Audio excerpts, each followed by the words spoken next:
로마서 1장을 보겠습니다. 신약성경 239페이지 로마서 1장 8절에서 17절에 있는 말씀, 우리 한 절씩 교독하겠습니다. 먼저 내가 예수 그리스도로 말미암아 너희 모든 사람에 관하여 내 하나님께 감사함은 너희 믿음이 온 세상에 전파됨이로다. 내가 그의 아들의 복음 안에서 내 심령으로 섬기는 하나님이 나의 증인이 되시거니와 항상 내 기도에 쉬지 않고 너희를 말하며 어떻게 하든지 이제 하나님의 뜻 안에서 너희에게로 나아갈 좋은 길 얻기를 구하노라. 내가 너희 보기를 간절히 원하는 것은 어떤 신령한 은사를 너희에게 나누어 주어 너희를 견고하게 하려 함이니 이는 곧 내가 너희 가운데서 너희와 나의 믿음으로 말미암아 피차 안위함을 얻으려 함이라. 형제들아, 내가 여러 번 너희에게 가고자 한 것을 너희가 모르기를 원하지 아니하노니 이는 너희 중에서도 다른 이방인 중에서와 같이 열매를 맺게 하려 함이로되 지금까지 길이 막혔도다. 헬라인이나 야만인이나 지혜 있는 자나 어리석은 자에게 다 내가 빚진 자라. 그러므로 나는 할 수 있는 대로 로마에 있는 너희에게도 복음 전하기를 원하노라. 내가 복음을 부끄러워하지 아니하노니 이 복음은 모든 믿는 자에게 구원을 주시는 하나님의 능력이 됨이라. 먼저는 유대인에게요 그리고 헬라인에게로다. 복음에는 하나님의 의가 나타나서 믿음으로 믿음에 이르게 하나니 기록된 바 오직 의인은 믿음으로 말미암아 살리라 함과 같으니라. 아멘. 아멘. 우리 하나님께서 우리 사람들에게 하늘의 교훈을 나누어 주실 때 그 방법이 하나님이 직접 나타나서 말씀을 주시는 경우가 있습니다. 구약 성경에 보면 아브라함에게 직접 나타나시고 어떤 사건이 있을 때마다 하나님이 말씀하시는데 직접 하나님이 나타나시는 것을 현현 그렇게 말합니다. 직접 나타나셨다. 또 한 가지 방법은 꿈에 나타나서 말합니다. 야곱이 외삼촌 집으로 가다가 꿈에 사닥다리를 보게 되지요. 꿈에 만나게 됩니다. 현몽 그렇게 말합니다. 하나님께서 나타나기도 하고 천사를 통해 말하기도 합니다. 목자들이 밤에 잠을 자는데 천사들이 갑자기 나타나서 아기 예수의 태어난 소식을 알려주었지요. 또 마리아와 엘리사벳에게 예수님이 태어날 걸 말해주는 것입니다. 현몽 그리 말합니다. 현몽은 하나님이 직접 나타나거나 꿈에 혹은 천사를 통해 주기도 하는데 그런 부분은 많지는 않습니다. 제일 많은 방법은 말씀으로 하나님이 나타나십니다. 그래서 하나님을 말씀의 하나님 그렇게도 말하는데 말씀으로 나타나실 때 하나님이 직접 말씀하시면 그 말씀을 받는 사람들의 마음이 어떻겠습니까? 얼마나 두렵겠습니까? 그래서 중간에 사람을 세웁니다. 그가 구약에는 선지자입니다. 그래서 모세가 하나님 말씀을 대신 전했지요. 그럼 모세도 선지자 기능을 하게 된 거예요. 많은 선지자들이 구약에 보면 하나님 말씀을 대신 말해줍니다. 때로는 위로도 하고 때로는 책망을 하고 문제가 있을 때는 해결의 길도 가르쳐주고 하나님 말씀을 전해줍니다. 그래서 선지자들은 구약시대 이스라엘 나라를 지탱하는 정신적 지주였습니다. 그래서 선지자도 왕에게 하나님 말씀을 전하는 선지자가 있고 백성들에게 말씀을 전하는 선지자도 있습니다. 역할은 다 다릅니다. 때로는 성경을 기록한 선지자도 있습니다. 때로는 이적을 보이면서 하나님의 일을 했던 선지자도 있습니다. 선지자가 다양합니다. 다양한 방법으로 이스라엘이라고 하는 나라를 하나님이 통치하신다는 것을 보여줍니다. 이게 예수님 시대에 오면 예수님이 사도로 불렀습니다. 사도는 세례 요한이 세례를 베푸는 그때부터 예수님의 성천 때까지 살아있는 그들을 사도라 말합니다. 그래서 사도는 모두 13명입니다. 예수님의 12제자 중에 바른 유다를 빼고 마띠아가 보충이 되지요. 12명. 그리고 바울 13명입니다. 사도는 뭘 했느냐? 역시 이미 주어진 하나님의 말씀, 구약의 말씀을 가지고 그 시대의 성경을 기록하거나 특별히 교회를 세우고 복음 전하는 일, 이 사도의 역할입니다. 선지자와 사도가 하나님의 나라의 중요한 역할을 이어왔습니다. 초대교회 시대에도 그 빌립이라는 집사 있었지요. 거기 딸 4명이 예언을 했습니다. 앞날에 대한 얘기인데 그건 선지자와 말을 하지 않아요. 그런데 안디옥 교회에 5명의 선지자와 교사가 있었다 그랬습니다. 그들이 금식으로 주를 위해 섬길 때 하나님이 2사람을 따로 세우라 그랬지요. 그 따로 세운 사람이 바울과 바나바입니다. 그러니까 초대교회 시대까지는 선지자가 있었고 사도도 있습니다. 이들의 역할이 교회를 섬기는 은사적 직분입니다. 이제 사도들이 다 시대가 끝났습니다. 역사적으로. 그 다음 시대가 나타나는 것이 교부 시대라 그러는데 사도와 교부 시대 중간에 사도에 준하는 몇몇이 있습니다. 예를 들면 누가, 실라, 디모데 이런 사람이 몇 있습니다. 그리고 교부 시대가 이어지게 됩니다. 그 다음에 나타나는 사람이 목사입니다. 그래서 목사는 사도와 선지자, 선지자와 사도의 사역을 이어가는 사람, 그 직분을 이어가는 사람, 그걸 목사라 그렇게 말합니다.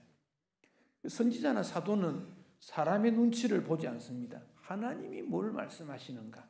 목사도 그래야 됩니다. 목사가 교회를 섬기지만 교회를 다스리는 자는 하나님이십니다. 하나님께서 그 교회에 원하는 것을 목사를 통해서 설교를 하게 하고 치리를 하게 만듭니다. 그런데 시대가 많이 바뀌지 않습니까? 예수님 이후 2000년 시대가 올 때 사회 환경이 많이 바뀌니까 기계적으로 말씀을 전달하지 아니하고 시대와 삶을 통해서 권면을 하고 성경 해석을 하고 그 시대를 이끌어 갑니다.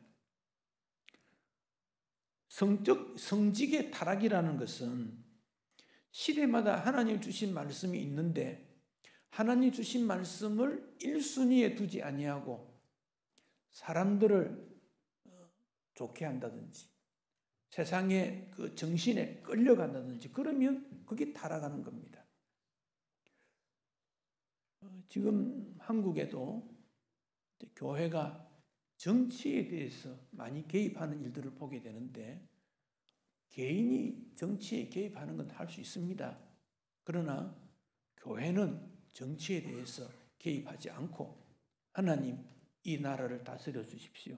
그렇게 하는 것이 좋습니다.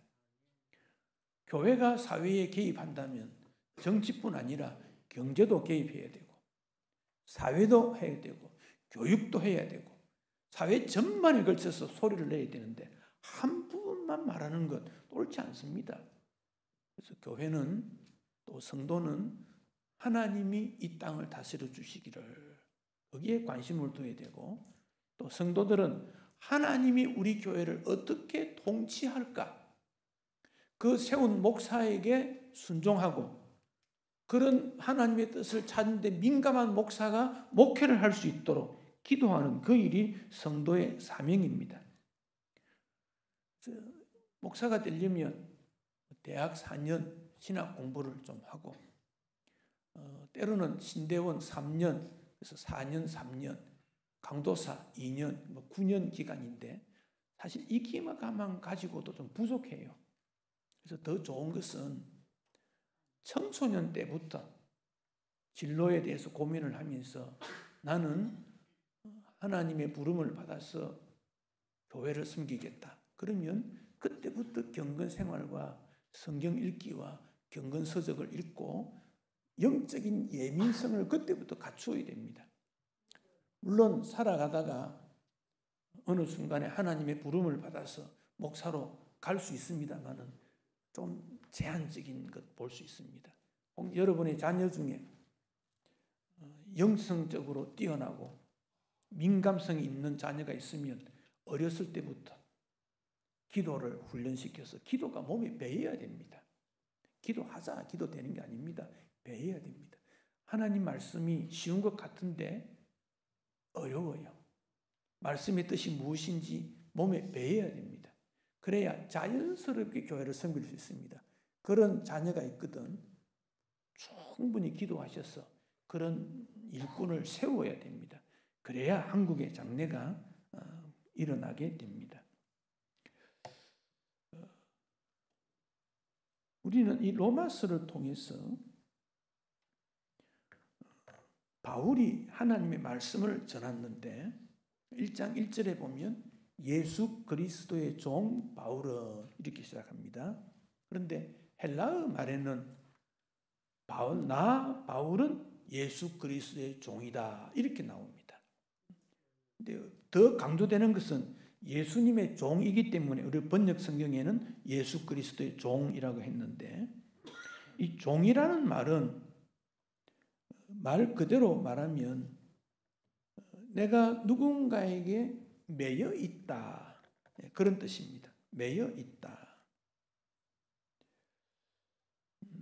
우리 성경에 이 종이라는 단어가 등장될 때 한 20가지 정도로 번역이 됩니다. 예를 들면 신하, 품꾼, 사환, 소년, 일꾼, 추종자, 사로잡힌 신세, 가정에 속한 하인, 집에서 부리는 종, 심부름하는 소년, 배 아래층에서 노젓는 사람, 월급 받는 종, 임시 고용된 자, 주인의 식탁에 시중드는 종, 섬기는 자, 복음의 일꾼, 돕는 자, 사역자, 가정 총무 굉장히 많이 나오는데 바울은 예수 그리스도의 종이다 이 말은 예수님에게 꼭 묶여져 있다. 묶여져 있다. 예수님이 전적으로 그를 다스린다. 그런 뜻으로 나타나고 있습니다. 그러면서 바울은 그 예수님이 나를 사로잡았다는 일에 대해서 감사하는 마음이 일어난다는 거예요. 그래서 바울이 쓴 13권의 성경을 보면 항상 나는 하나님의 종이 된 것을 감사한다. 그런 말을 많이 하고 있습니다. 여러분, 우리 모든 사람은 무엇인가에 소속되어 있습니다. 만약 돈이라는 것에 끌려가면 그 사람은 돈의 종입니다. 지금 자본주의 사회에서는 모두가 돈의 종입니다. 모든 기준을 돈에다 둡니다. 돈의 종이 되고 말았습니다. 자유하지 못합니다. 권력을 최고로 여기는 사람은 권력의 종이 되고 말았습니다. 그러면 그 사람이 만족이 있습니까?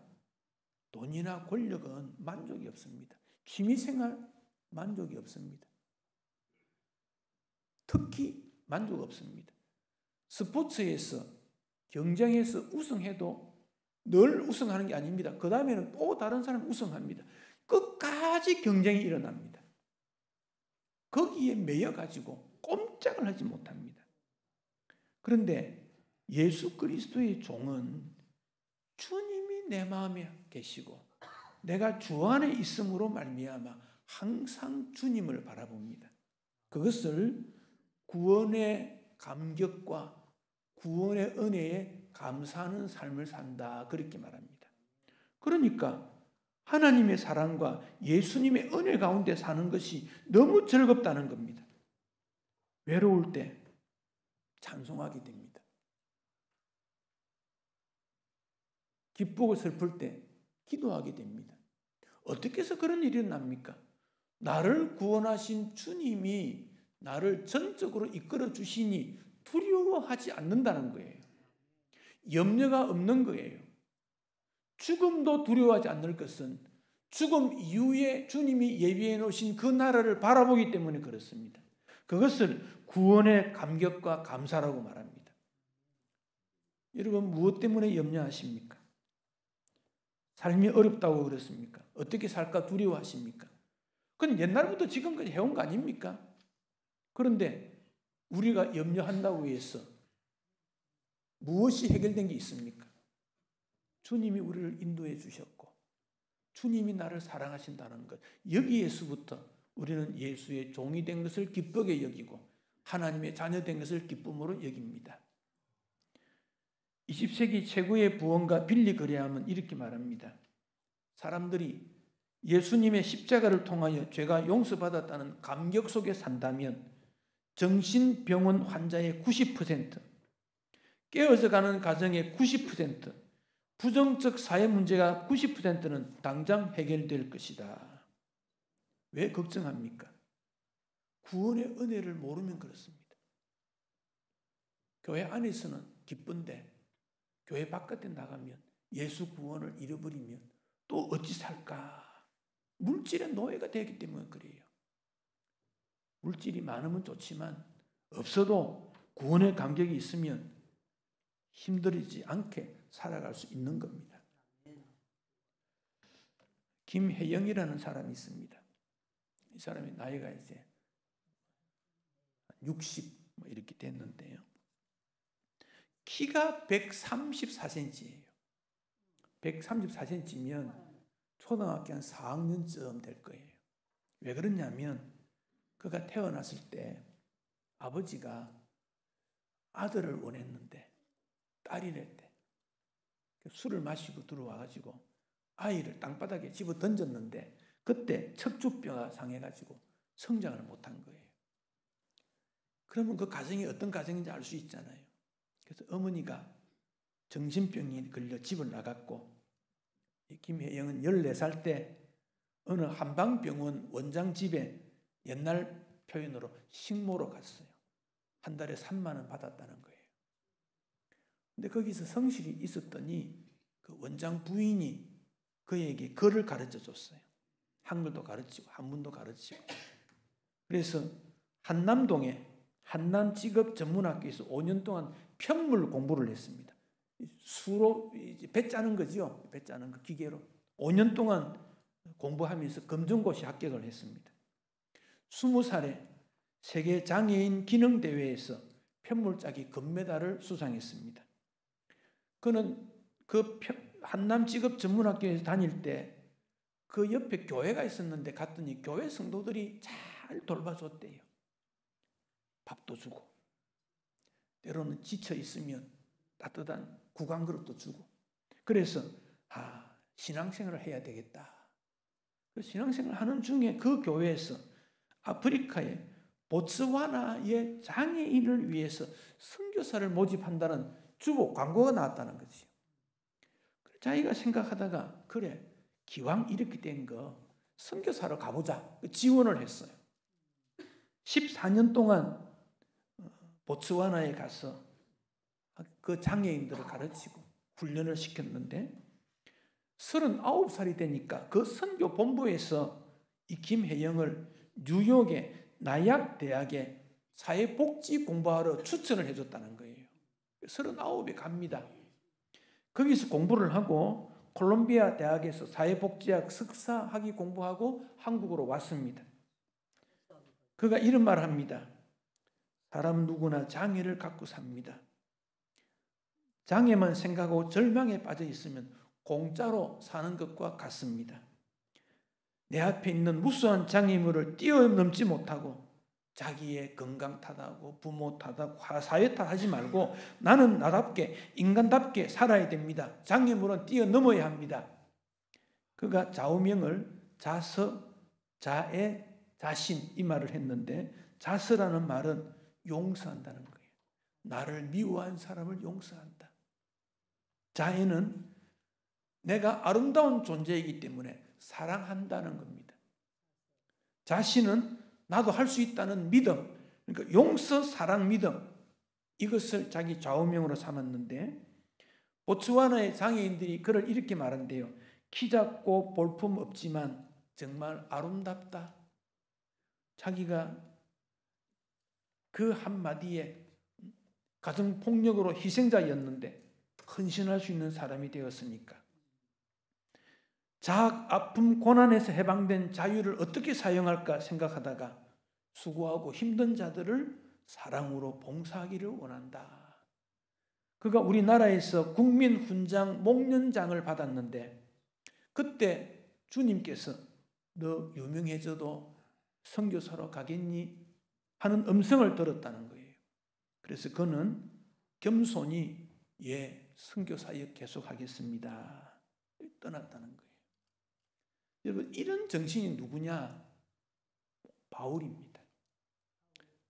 바울이 예수 믿는 사람, 예수 전하는 사람 잡으러 다녔지 않습니까? 그런데 예수님 만났어요. 다메섹 가는 길에 예수님 만났어요. 그때 예수님이 나타나셨는데 바울뿐 아니라 주변 사람들도 무슨 소리인지 모르지만 무슨 소리 났다 그랬거든요. 주변 사람들도 다 들었다 그 말입니다. 그때부터 바울이 변화됩니다. 그리고 예수 복음을 위해 살게 됩니다. 그러면서 그는 나는 복음에 빚어져 있다. 이 복음이 나를 나되게 만들었다. 즉 예수 믿는 사람 입장에서는 박해하러 왔던 나쁜 소식을 전해주는 사람이었는데 그가 예수 안에서 좋은 소식을 전하는 사람으로 바뀌었다 그 말입니다. 여러분 무슨 삶의 목적이 뭡니까? 좋은 소식을 전하는 사람으로 변화해야 된다 그런 말입니다. 약한 사람을 예수 이름으로 돕고 위로하고 격려하고 힘을 다해 섬기는 그런 좋은 소식 전하는 사람이 우리가 되어야 되는 것이지요.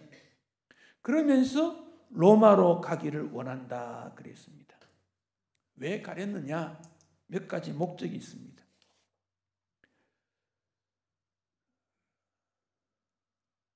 제일 먼저는 서바나로 가는데 이 서바나는 어디냐? 지금의 스페인 땅입니다. 거기서 제일 땅끝으로 여긴 곳입니다. 왜? 복음을 거기까지 전하고 싶다는 겁니다. 누가 그렇게 말했을까요? 바울 자신이 아니고 하나님께서 바울에게 그 일을 하라고 명령했기 때문에. 그러니까 바울이 나는 예수의 종이다 그러지 않습니까? 주님이 명령하시는 것 하기 위해서. 지금 로마서 쓸 때는 고린도에 있습니다. 그리스 땅에 있습니다. 그 다음 로마입니다. 거기서 로마로 갔다가 서바나로 가겠다는 겁니다. 거기서 하나님의 나라를 섬기겠다. 그래서 로마서에 하나님이라는 단어가 153번 나옵니다. 46단어마다 한 번씩 나옵니다. 하나님 말이 참 많이 나옵니다. 13절에 보면 너희 중에서 다른 이방인들 중에서와 같이 열매를 맺기 원한다. 다른 이방인들에게도 복음 전하기를 원한다. 복음 전해야 된다. 바울의 사명입니다.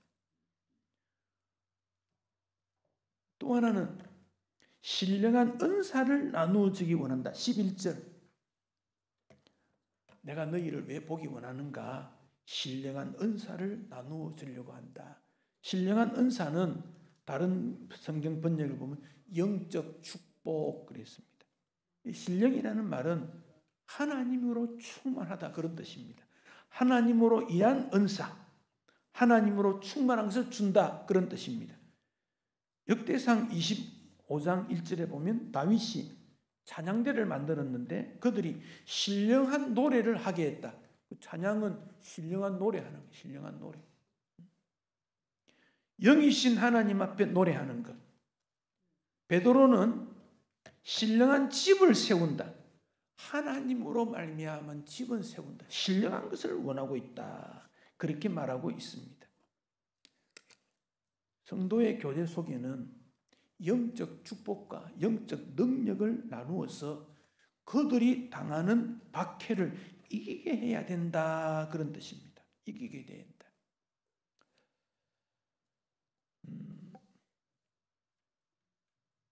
그 당시 로마의 글라우디아라고 하는 황제가 다스렸는데 이 글라우디아 황제는 이 장애가 있었다 그래요. 그래서 사람들이 굉장히 무시했대요. 그런데 클라우디아가 굉장히 머리가 지혜가 앞선 사람이래요. 자기의 약점을 딛고 일어서서 통치력을 가졌다 그래요. 자기가 그 통치를 하다 보니까 이 경제가 잘 돌아가야 되겠는데 로마의 경제가 돌아가는 걸 보니까 유대인들이 딱 잡고 있는 거예요. 유대인들은 흩어진 다음에 어느 곳에 가서 장사를 하거든요. 그래서 저 유대인들을 로마에서 쫓아내면 로마 사람들이 장사를 잘 하지 않겠는가. 그래서 유대인들을 추방시킵니다. 사도행전 18장에 보면 나옵니다. 클라우디아가 추방시킵니다. 유대인들이 다 쫓겨나가는 거예요. 자, 그러면 보십시오. 로마에 누가 복음을 전했는지 모르지만 로마 교회가 있었어요. 그 로마 교회는 유대인도 있고 로마 사람도 있고 이방인도 있는 거예요. 함께 모여 있었어요. 처음에 다 나그네니까 그러다가 유대인들이 추방을 당해버리니까 유대인들이 없어졌잖아요. 클라우디아가 이제 살해당하 죽지요. 네로가 황제가 됩니다. 네로는 나갔던 유대인들을 다시 불러 모읍니다. 유대인들이 다시 로마로 갔습니다. 가보니까 로마 교회의 중심 인물이 이방인 로마 사람들인 거예요. 근데 여러분, 유대인들은 이방인을 어떻게 생각합니까? 짐승처럼 생각합니다. 선택받지 못한 사람으로 여깁니다. 지옥에서 불타는 불쏘시개다 그렇게 생각하지 않습니까? 그런데 가보니까 주도권이 이방인들에게 있는 거예요. 여기에 많은 충돌이 일어납니다. 그래서 로마서 뒤에 읽어보면 우상 숭배라든지 뭐 도덕성이라든지 율법의 문제라든지 많은 문제가 일어난 이유가 그런 문제들 때문에 일어나는 거예요. 여기에 바울은 우리는 예수님의 종 아니냐? 왜 우리가 싸워야 되냐? 사랑하기에도 부족한데 그래서 로마 교인들에게 편지를 보내면서 격려도 하고 위로도 하지만 사실은 밑바닥에 깔린 것은 책망입니다.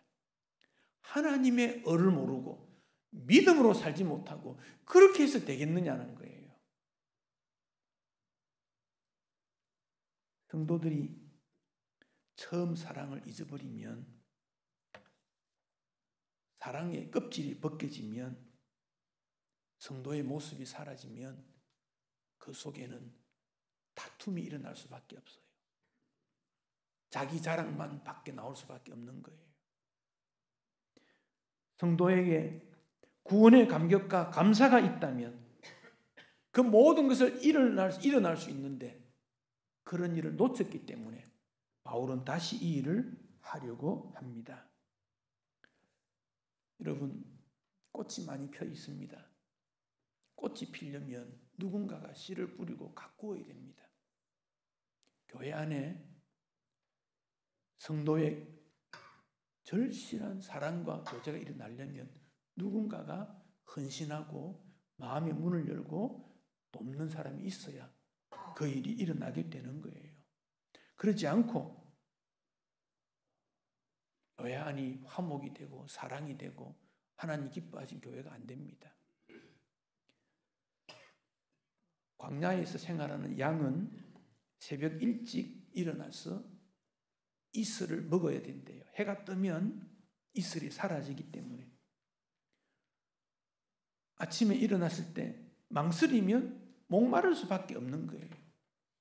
왜 우리에게 사랑이 없을까? 먼저 사랑의 실천자가 될 때 거기에 사랑의 교회가 되고 헌신의 교회가 되는 겁니다. 예수님 성천하신 다음에 예수님의 제자들이 여럿 있었는데 그 중에 어떤 사람들은 이런 로마의 지배 속에 우리끼리 믿음 생활 잘 해야 되지 않겠는가? 그래서 광야로 들어간 일부가 있어요. 심령이 가난한 자는 복이 있다. 그 가난한 마음을 가지고 살아야 된다. 그래서 들어가 자기들끼리 살았어요. 그러다가 한 100년 좀 지나고 다시 등장이 되는데 그 사람들을 에비온파라 그래요. 에비온파. 등장이 되는데 그 신비를 추구하고 우리끼리 구별된 모습으로 신앙생활을 잘하겠다고 하는 그 팀이 등장되었을 때는 완전히 복음에 대한 왜곡성을 띠게 되고, 그래서 결국 초대교회의 이단으로 분류가 됩니다.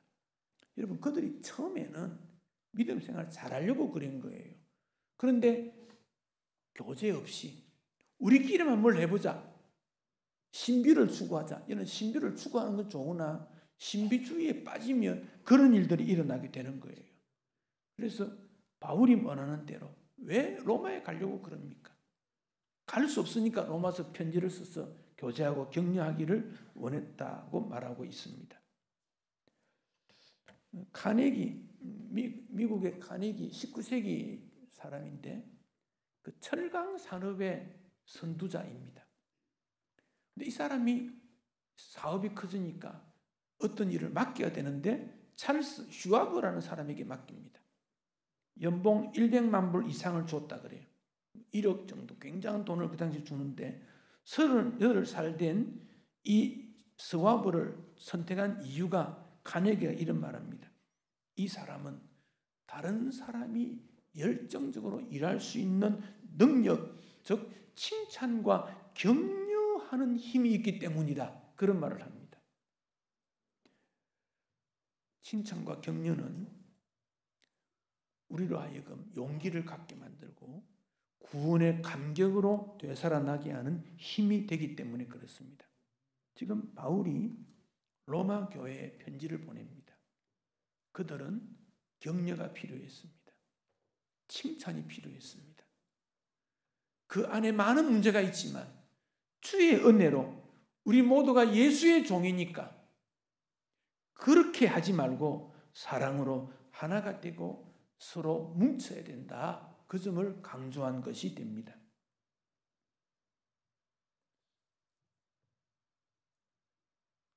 이런 모습이 오늘 교회 안에도 절실히 요청되는데, 우리가 서울이라고 하는 이 환경 속에 살다 보니까 자기 방어벽이 너무 강하고 자기 장래를 위해서는 철저히 준비를 하는데 자기 개방을 잘하지 못합니다.